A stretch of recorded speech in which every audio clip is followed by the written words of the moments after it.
ಸದಾಶಿವ ನೀರು ಕುಡಿದು ಮತ್ತೆ ಕಥೆಯನ್ನು ಮುಂದುವರೆಸಿದ. ಮನೋರಮ ರಮೇಶ ರಾಯರ ಮಗಳು. ರಮೇಶ್ ರಾಯರಿಗೂ ವೆಂಕಟರಾಯರಿಗೂ ಸ್ನೇಹದೊಂದಿಗೆ ಸಂಬಂಧವು ಇದ್ದುದರಿಂದ ಎರಡು ಮನೆಯವರು ಆಗಾಗ ಒಬ್ಬರೊಬ್ಬರ ಮನೆಗೆ ಬಂದು ಹೋಗುವುದನ್ನು ಮಾಡುತ್ತಿದ್ದರು. ವೆಂಕಟರಾಯರೇ ನನಗೆ ರಮೇಶ್ ರಾಯರ ಪರಿಚಯ ಮಾಡಿಕೊಟ್ಟರು. ಒಂದೆರಡು ತಿಂಗಳು ಕಳೆದ ನಂತರ ಅವರಿಗೂ ನನ್ನಲ್ಲಿ ವಿಶ್ವಾಸ ಬೆಳೆದು ನಾನು ಅಭ್ಯಾಸ ಮಾಡುತ್ತಿದ್ದಾಗ ಯಾವಾಗಲಾದರೂ ಬಂದು ಕೂಡುತ್ತಿದ್ದರು. ಒಂದು ದಿನ ಸಂಜೆ ನಾನು ವೆಂಕಟರಾಯರು ಹೊರಗೆ ಹೋಗಿ ಬರುವಷ್ಟರಲ್ಲಿ ರಮೇಶ್ ರಾಯರ ಕಾರು ನಿಂತಿತ್ತು. ನಾನು ನನ್ನ ಕೋಣೆಗೆ ಹೋದೆ. ಒಳಗೆ ಅಪರಿಚಿತ ಸ್ತ್ರೀಯರು ನಗುತ್ತಾ ಮಾತನಾಡುವ ಧ್ವನಿ ಕೇಳಿಸುತ್ತಿತ್ತು. ನಾನು ನಾಟಕದ ಮೇಲುಗೀತೆಗಳನ್ನು ಓದಲಾರಂಭಿಸಿದೆ. ಹೊತ್ತಿನಲ್ಲಿ ವೆಂಕಟರಾಯರು ಯುವತಿಯೊಬ್ಬರೊಂದಿಗೆ ಕೋಣೆಯೊಳಗೆ ಬಂದರು. ಓದುತ್ತಿದ್ದವನು ಪುಸ್ತಕವನ್ನು ಕೆಳಗೆಟ್ಟು ಮೇಲೆ ಎದ್ದು ನಿಂತೆ. ನೋಡು, ನಾನು ಬೇಡವೆಂದ ಕಾಕಾ. ಅವರ ಓದಿಗೆ ತೊಂದರೆ ಆಯಿತು. ನಾನಿರುವುದೇ ತೊಂದರೆ ಕೊಡಲಿಕ್ಕೆ. ಮನು ತೊಂದರೆ ಕೊಡದಿದ್ದವರನ್ನು ಜನ ಲೆಕ್ಕಿಸುವುದೇ ಇಲ್ಲ. ಸದಾಶಿವ ಈಕೆ ಮನೋರಮ ರಮೇಶ ರಾಯರ ಮಗಳು ಗೌರ್ನಮೆಂಟ್ ಕಾಲೇಜಿನಲ್ಲಿ ಓದುತ್ತಿದ್ದಾಳೆ. ಮನು ಇವರು ಸದಾಶಿವರಾವ್. ಯಾವ ಪರೀಕ್ಷೆಗೂ ಓದುತ್ತಿಲ್ಲ, ಆದರೂ ಓದಿಗೆ ಬಿಡುವಿಲ್ಲ. ಇನ್ನೇನು ಪರಸ್ಪರ ಪರಿಚಯವಾಯಿತೆ. ಇಬ್ಬರೂ ಒಬ್ಬರಿಗೊಬ್ಬರು ನಮಸ್ಕಾರ ಮಾಡಿದೆವು. ನಾನು ಮನೋರಮ ಮಾತನಾಡುತ್ತಾ ಪರಿಚಯಿಸಿಕೊಂಡೆವು. ಇದಾದ ನಂತರ ಮನೋರಮ ಪದೇ ಪದೇ ಮನೆಗೆ ಬರುತ್ತಿದ್ದಳು. ನಮ್ಮಿಬ್ಬರಲ್ಲಿ ಸ್ನೇಹ ಬೆಳೆಯಿತು. ಒಂದು ದಿನ ಮನೋರಮ ನನ್ನದೊಂದು ಮಾತನಾಡಿಸಿ ಕೊಡುವೆ ಎಂದು ಕೇಳಿದಳು. ಏನದು ಹೇಳಿ ಎಂದೆ.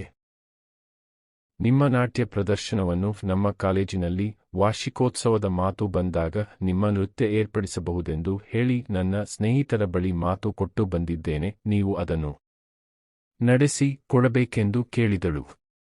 ಸದಾಶಿವ ನನ್ನ ಮಾತು ನಡೆಸುವುದಿಲ್ಲವೇ ನೀವು ಎಂದಳು. ಬೇಕಾದರೆ ಅವರೆದುರಿಗೆ ಸಮರ್ಪಣೆ ಕೇಳುತ್ತೇನೆ ಎಂದೆ. ನನ್ನ ಮಾನ ಉಳಿಸುವುದಿಲ್ಲವೇ ನೀವು ಎಂದು ಕೇಳಿದಳು. ಅವಳ ಕಣ್ಣಲ್ಲಿ ಕಂಬನಿ ದುಂಬುತ್ತಿತ್ತು. ವಿಧಿ ಇಲ್ಲದೆ ಒಪ್ಪಿಕೊಳ್ಳಬೇಕಾಯಿತು. ಇಲ್ಲಿಂದ ನಮ್ಮಿಬ್ಬರ ಸ್ನೇಹ ಇನ್ನೂ ಗಟ್ಟಿಯಾಯಿತು. ಕಾಲೇಜಿನ ವಾರ್ಷಿಕೋತ್ಸವಕ್ಕೆ ನಟಭ್ಯಾಸ ತಯಾರಿ ನಡೆಯುತ್ತಿತ್ತು. ಅಭ್ಯಾಸ ಮಾಡುವಾಗ ಮನೋರಮ ಬಂದು ನೋಡುತ್ತಿದ್ದಳು. ನಾಟ್ಯ ಅಭ್ಯಾಸ ಮಾಡಲು ಮನೋರಮಾಳನ್ನು ಕರೆದೆ. ನಾನೇನು ಮಾಡಬೇಕು? ಇದರಲ್ಲಿ ನನಗೆ ನಾಟ್ಯ ಬಾರದು. ಇಲ್ಲವಾದರೆ ಜೊತೆಗೆ ನಾಟ್ಯ ಮಾಡುತ್ತಿದ್ದೆ ಎಂದಳು. ನಾಟ್ಯ ಮಾಡದಿದ್ದರೆ ಬೇಡ. ನೀನು ಸುಮ್ಮನೆ ಕುಳಿತಿರುವುದರ ಬದಲು ನನ್ನ ಅಭ್ಯಾಸಕ್ಕೆ ನೀನು ಕಮಲವಾಗುತ್ತೀಯ. ನಿನಗೆ ನಾಟ್ಯದ ಕಥೆ ತಿಳಿದಿದೆ. ಈಗ ನರ್ತನವನ್ನು ಅರ್ಥ ಮಾಡಿಕೊಳ್ಳುವುದು ಕಷ್ಟವಾಗುವುದಿಲ್ಲ. ಅದಕ್ಕೆ ಅನುಗುಣವಾಗಿ ನಿನ್ನ ಮುಖದಲ್ಲಿ ಭಾಗವನ್ನು ಮೂಡಿಸುವುದು ಸಾಧ್ಯವಾದರೆ ಪ್ರಯತ್ನ ಮಾಡು. ನಿನ್ನಿಂದ ನನ್ನ ಅಭ್ಯಾಸಕ್ಕೆ ಸ್ಫೂರ್ತಿ ಬರುವುದೇನು ನೋಡೋಣ ಎಂದೆ.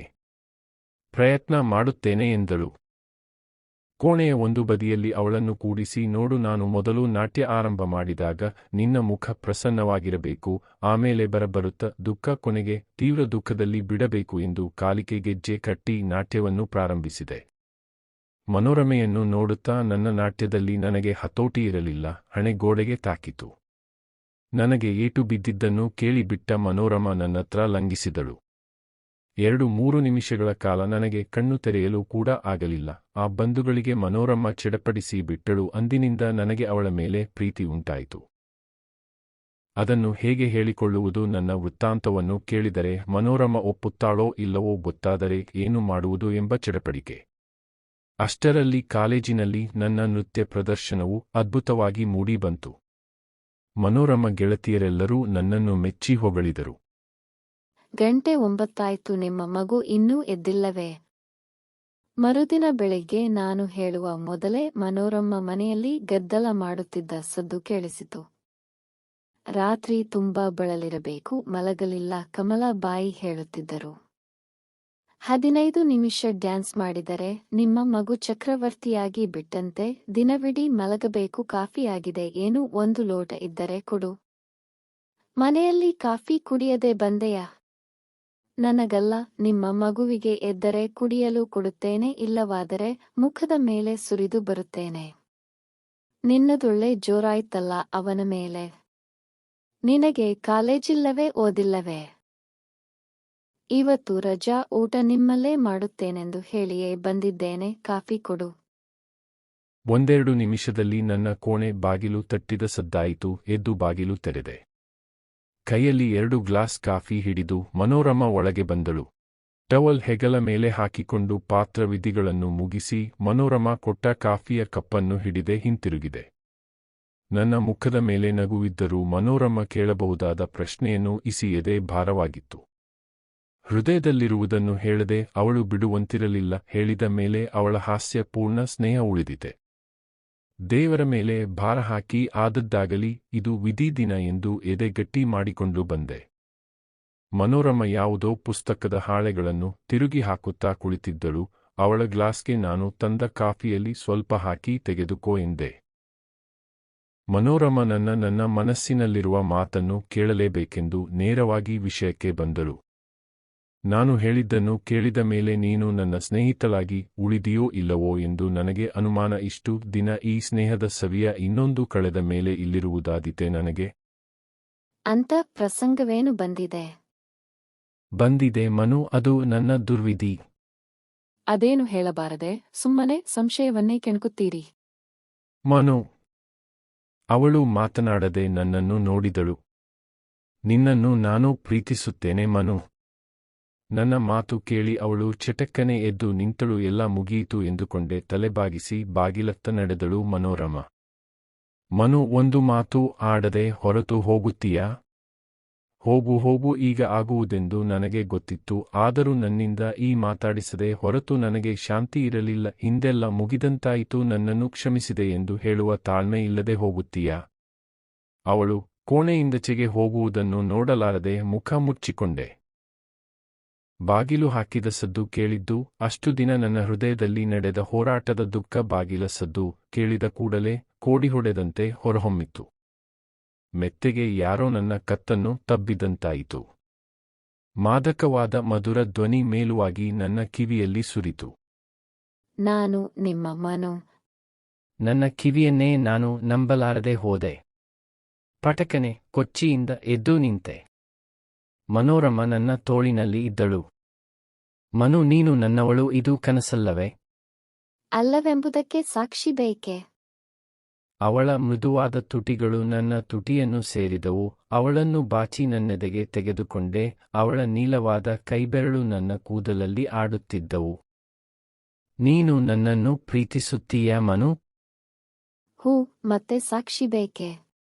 ಮನು, ನನ್ನ ಮನು, ನೀನು ನನ್ನನ್ನೆಂದು ಬಿಟ್ಟು ಹೋಗಬೇಡ. ನಾನು ನಿನ್ನನ್ನು ಪ್ರೀತಿಸುತ್ತೇನೆ ಎಂಬುದು ನಿನಗೆ ಗೊತ್ತಾಗಿದೆ ಮನು.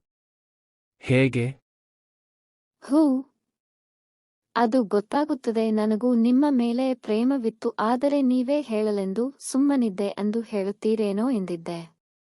ಎಂದು ನೀನು ಸುಂದರಿ ಎಂದು ನನ್ನನ್ನು ಹೊಗಳಿದ ದಿನ. ಆದರೆ ನಂತರದ ನಿಮ್ಮ ನಡತೆ ಕಂಡು ನನ್ನ ಊಹೆ ತಪ್ಪೇನೋ ಎನಿಸಿತು. ಅದಕ್ಕೆ ಅಷ್ಟು ದುಃಖವಾದದ್ದು. ಆ ದಿನವೂ ಹೇಳಲಿಲ್ಲ, ವೈದ್ಯ ತೆಗೆದುಕೊಂಡಿರಿ. ಈ ದಿನ ನಿಮ್ಮ ಬಾಯಿಂದ ಅದನ್ನು ಹೊರಡಿಸಬೇಕು, ಇಲ್ಲವೇ ನಾನಾದರೂ ಹೇಳಬೇಕು ಎಂತಲೇ ಬಂದೆ.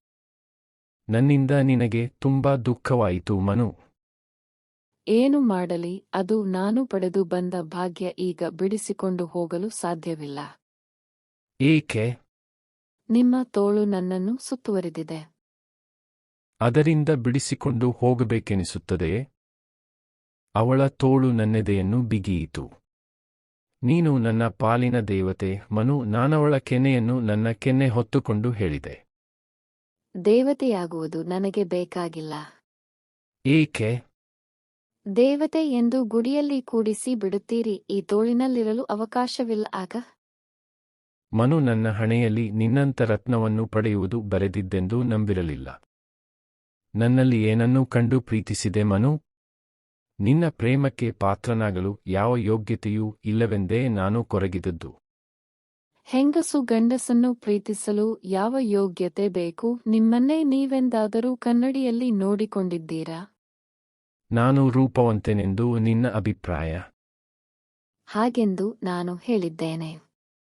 ಕನ್ನಡಿ ತೋರಿಸುವುದಕ್ಕಿಂತ ಹೆಚ್ಚನು ಕಾಣುವುದು ನನ್ನ ಕಣ್ಣಿನ ದೋಷ ಎಂದು ಹೇಳುವುದರಲ್ಲಿದ್ದೆ. ಅಷ್ಟರಲ್ಲಿ ನಿಮಗೆ ರೂಪವಂತರೆನಿಸಿಕೊಳ್ಳುವ ಆತುರ ಅಲ್ಲವೇ? ಎಂದಳು ಮನೋರಮಾ ಮೆಲ್ಲಗೆ ನನ್ನ ಕೆನ್ನೆಯನ್ನು ಹಿಂಡಿ.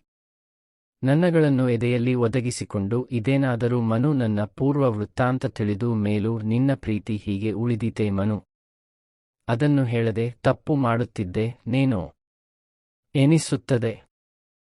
ನನಗೀಗ ಪೂರ್ವವೃತ್ತವೂ ಬೇಡ, ಭವಿಷ್ಯ ಪುರಾಣವೂ ಬೇಡ. ನೀವು ನನ್ನವರಾಗಿದ್ದೀರಾ, ಅಷ್ಟು ಸಾಕು. ನನಗೆ ಬೇಕಾದದ್ದು ನನಗೆ ಇವತ್ತು ಗೊತ್ತಾಯಿತು. ನಾನಿನ್ನು ಹೋಗಲೇ? ಇಷ್ಟು ಬೇಗ? ಕಾಕಿಯೊಂದಿಗೆ ಅಷ್ಟು ಹರಟೆ ಹೊಡೆಯಬೇಡವೇ? ಮತ್ತೆ ಏನಾದರೂ ತಿಳಿದುಕೊಂಡಳು. ಇಷ್ಟು ದಿನವಿಲ್ಲದ್ದು ಇವತ್ತು ತಿಳಿದುಕೊಳ್ಳುತ್ತಾಳೆಯೇ? ಸುಖದ ದಿನವೇ ಸಿಡಿಲು ಹೊಡೆಯುವುದು. ಮೆಲ್ಲಗೆ ತೋಳು ಬಿಡಿಸಿಕೊಂಡಳು. ನಾನು ಅವಳನ್ನು ತಬ್ಬಿ ಮುತ್ತಿಟ್ಟು ಕೈಬಿಟ್ಟೆ. ಮನೋರಮ ಬಾಗಿಲವರೆಗೂ ಹೋದಳು. ಇನ್ನೇನು ಬಾಗಿಲು ತೆರೆಬೇಕೆಂದವಳು ಒಂದು ಬಾರಿ ತಿರುಗಿ ನೋಡಿ ತುಳು ಬಾಚಿದಳು. ಹೋಗಿ ಅವಳನ್ನು ಆಲಂಗಿಸಿದೆ. ನನ್ನನ್ನು ನೋಡಿದ ಅವಳ ಕಣ್ಣನ್ನು ಮುತ್ತಿಟ್ಟೆ. ಅವಳು ನನ್ನ ತುಟಿಗೆ ಮುತ್ತಿಟ್ಟು ಸಣ್ಣಗೆ ಕಡಿದು ಇದು ಮುಂದಿನ ಸಲದವರೆಗೆ ನೆನಪಿರಲಿ ಎಂದು ಹೇಳಿ ಹಕ್ಕಿಯಂತೆ ಹಾರಿ ಹೋದಳು.